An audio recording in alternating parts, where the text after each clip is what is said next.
orang berencana Ramadan, tapi Allah lebih dulu memanggilnya. Assalamualaikum warahmatullahi wabarakatuh.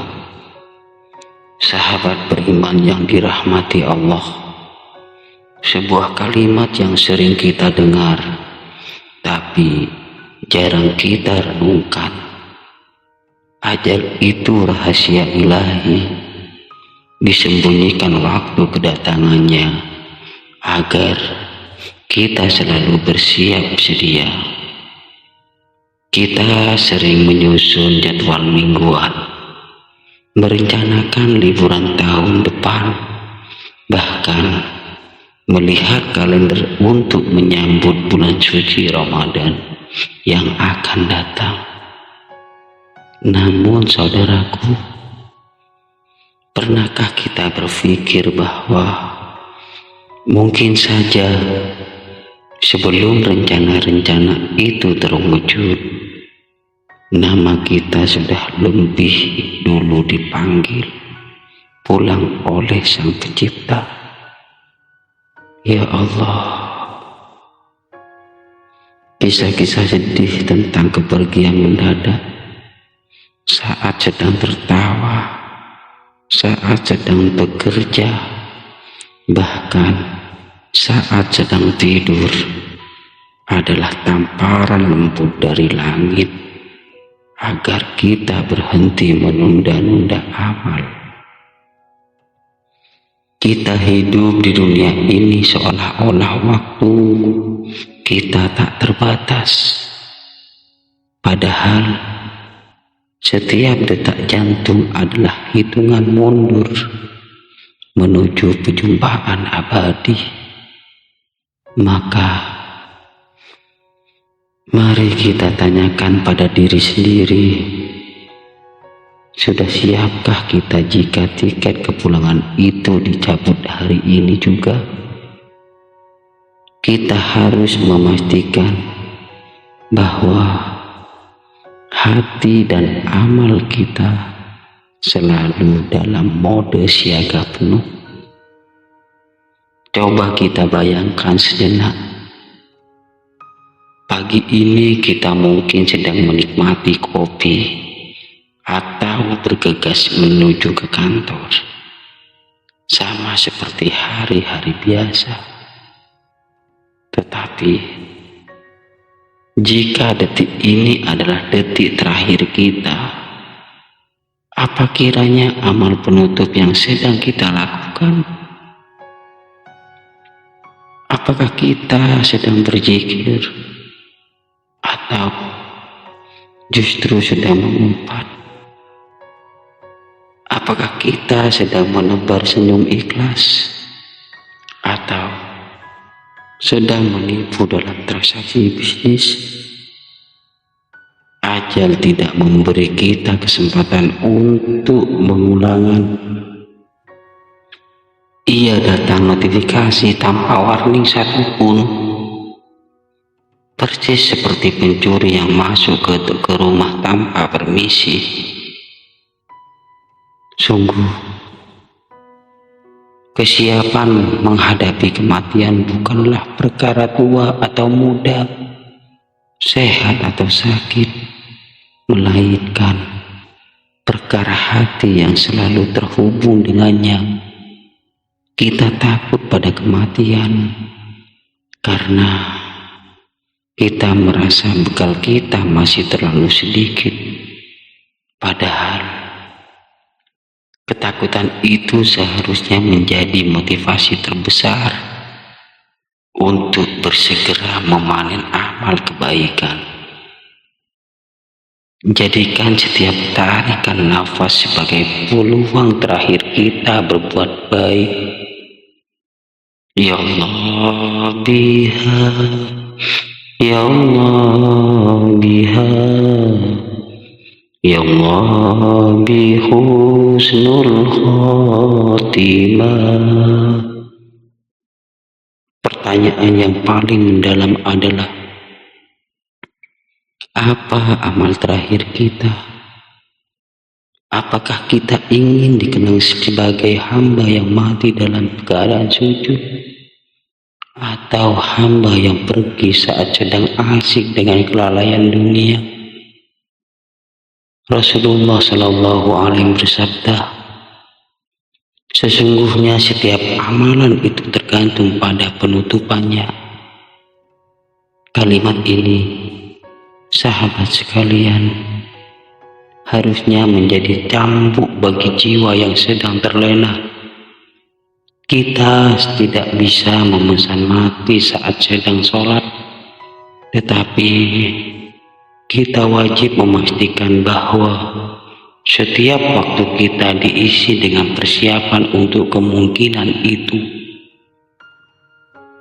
Jika pekerjaan yang kita cintai tiba-tiba harus berakhir, kita pasti ingin meninggalkan legasi terbaik. Begitu pula hidup kita ini. Kita harus memastikan portofolio amal kita bersih, sehingga ketika malaikat maut datang, ia mendapati kita dalam kondisi yang diridhoi, bukan dalam keadaan terkejut dan menyesal karena belum sempat bertaubat atas dosa-dosa besar yang selama ini kita simpan rapi. Kita harus waspada, sebab penyesalan setelah kematian itu tidak akan ada gunanya. Saudaraku,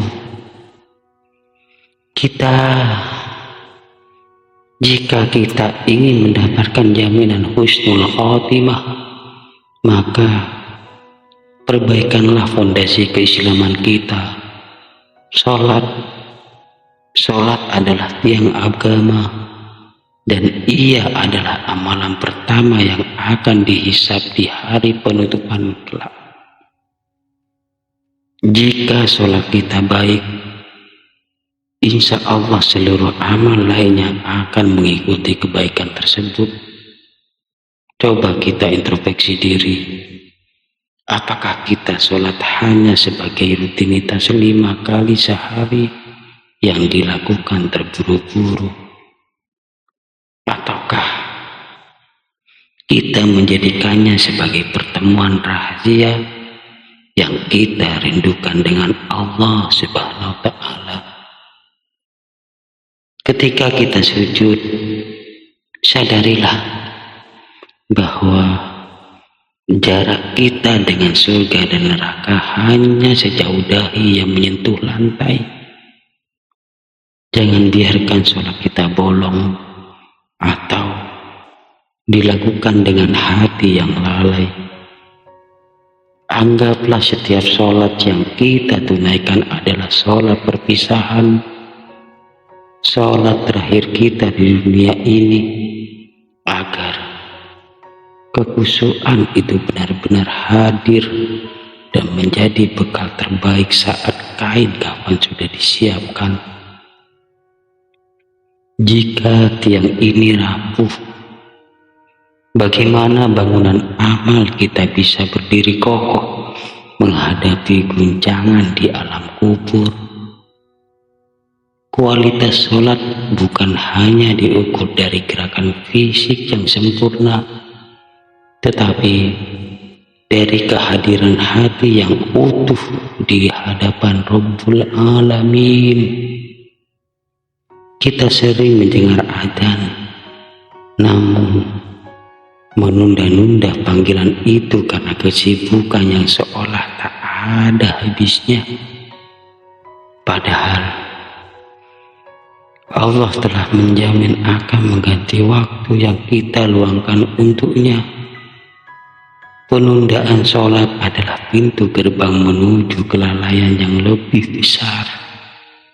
Dan ini adalah salah satu indikator hati yang keras dan jauh dari petunjuknya. Mari kita berkomitmen, sahabat beriman, untuk melaksanakan sholat tepat waktu dengan tumakninah yang sempurna. Jadikan sholat sebagai istihad, sebagai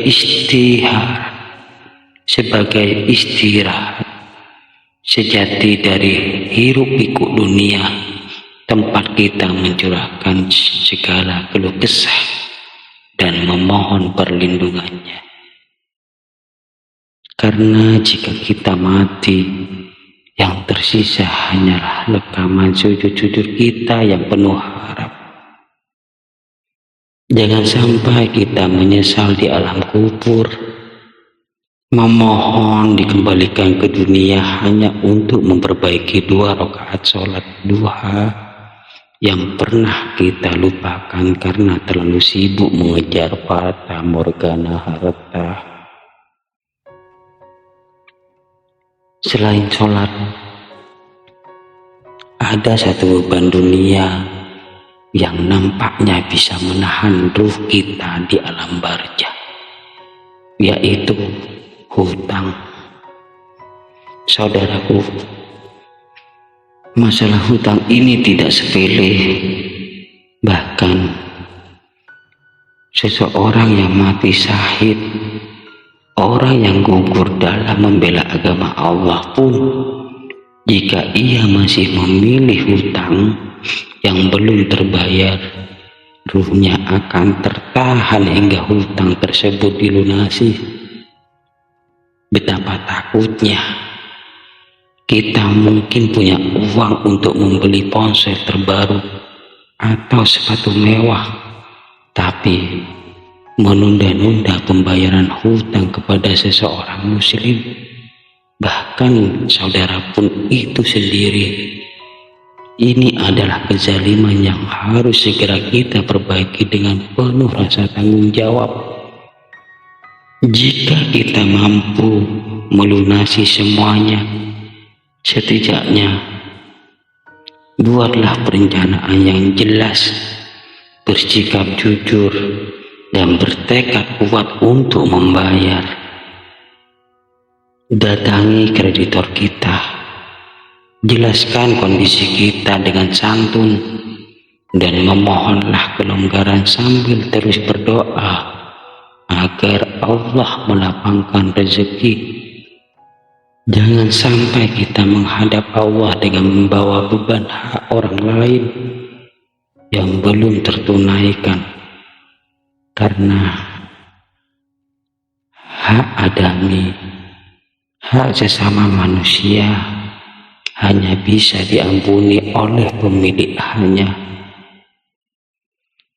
Mengelola utang bukan hanya tentang uang, tentang integritas dan menjaga hak sesama hamba Allah. Jika kematian datang mendadak, hutang kita akan menjadi warisan, menyulitkan ahli waris kita di dunia dan menyulitkan kita di akhirat.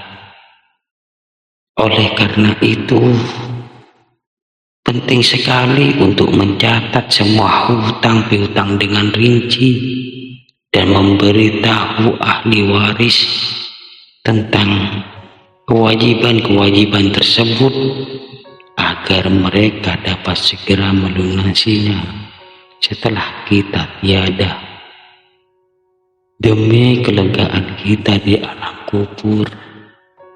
Namun yang terbaik adalah berjuang keras untuk melunasinya selagi kita masih bernyawa dan sehat. Ingatlah, Allah Subhanahu wa Ta'ala akan memudahkan urusan hambanya yang berniat tulus untuk membayar hutangnya.